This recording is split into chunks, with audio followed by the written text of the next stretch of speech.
All right, I was gonna do something fun with the PCV valve. We got the new one. The old one was intact. There was no leaks, and I mean honestly, it was still working. So I'm gonna keep this just in case, because what we're gonna try to do is run a catch can from this. I was like, why not? It'll look kind of cool. It'll be fun. And I'm kind of curious to see like how it works. I know this is something a lot of people do on turbo engines. Maybe I'll find out why, manufacturers never, put this on the cars, from day one. Be like a little mod for the daily driver, not affecting anything really, no tune or nothing. So we're gonna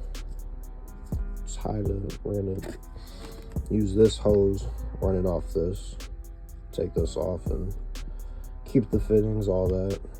We'll see how it goes.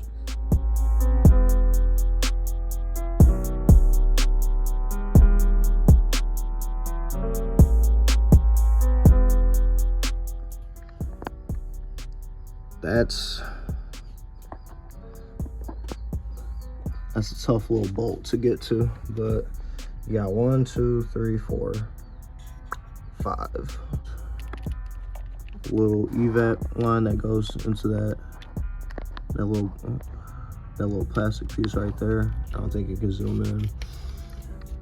Detach that, and then that little kind of where the tip of that flashlight is pointing.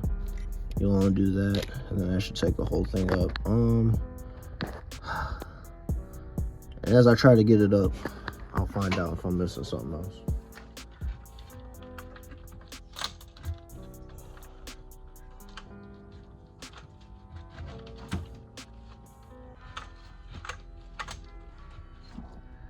All right, so we got the intake manifold just kind of set off to the side.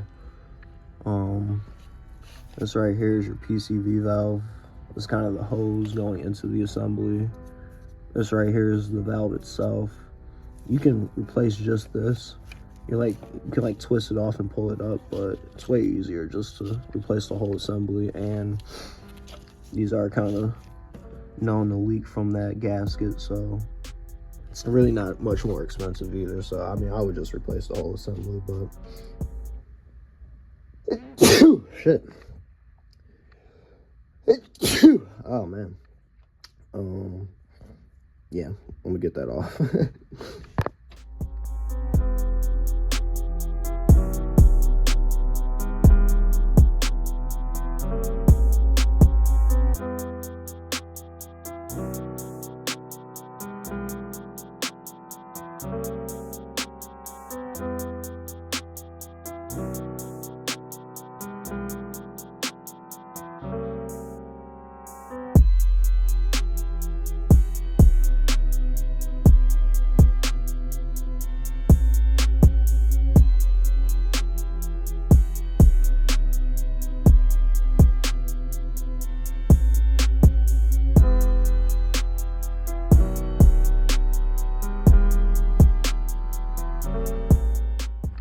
Real quick, I forgot to show you guys, so I can't talk. Don't forget to put the filter material into the baffle before you do it, but also don't pack it too much to where you like restrict airflow. I kind of put a wad about that big, try to clump it up and then get rid of the loose pieces. But all right, we got the hose hooked up to the PCV valve, and then we got the hose hooked up to the intake manifold. I think the easiest way to do it is to, put this in, install the intake manifold, and then kind of just have the hoses running off to the side.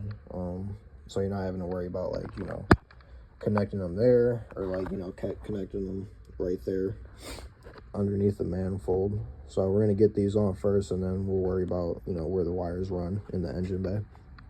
Not wires, hoses.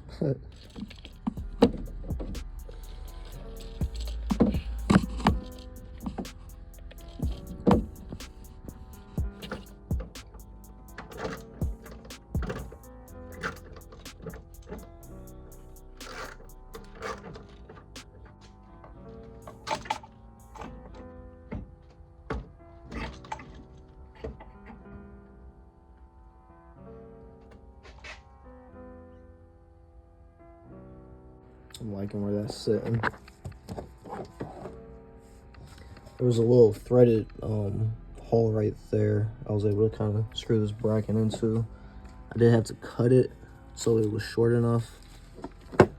So, not too bad. I'm loving how that is sitting right now. I think it's perfect. Kind of just sits perfectly in the engine bay. Kind of fills up this little area. Nice. I mean, love the little orange bracket with it. I gotta repaint that a little bit. I had to cut it, but you know, we'll paint that up a little bit. Just double checking everything. I think I'm good. The last thing I gotta do is the oil change. All right, so we're back in the Fusion.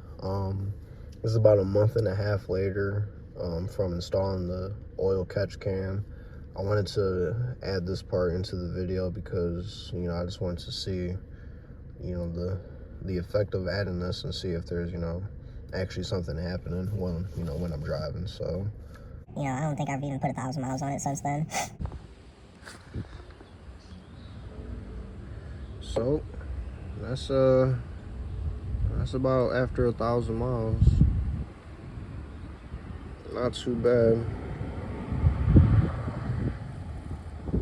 Little carbon chunks in there or something. But yeah, glad to see us doing something.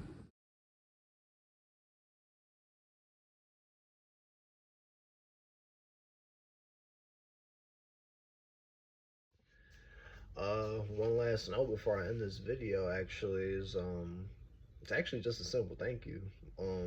Because I'm about to post this video and I've noticed that the other videos I posted are already at a couple hundred views, and you know, I wasn't really expecting to get any viewers, so you know, just I appreciate it, and you know, just a quick thank you. I'm gonna try to keep posting these, and yeah, I'm having fun with it.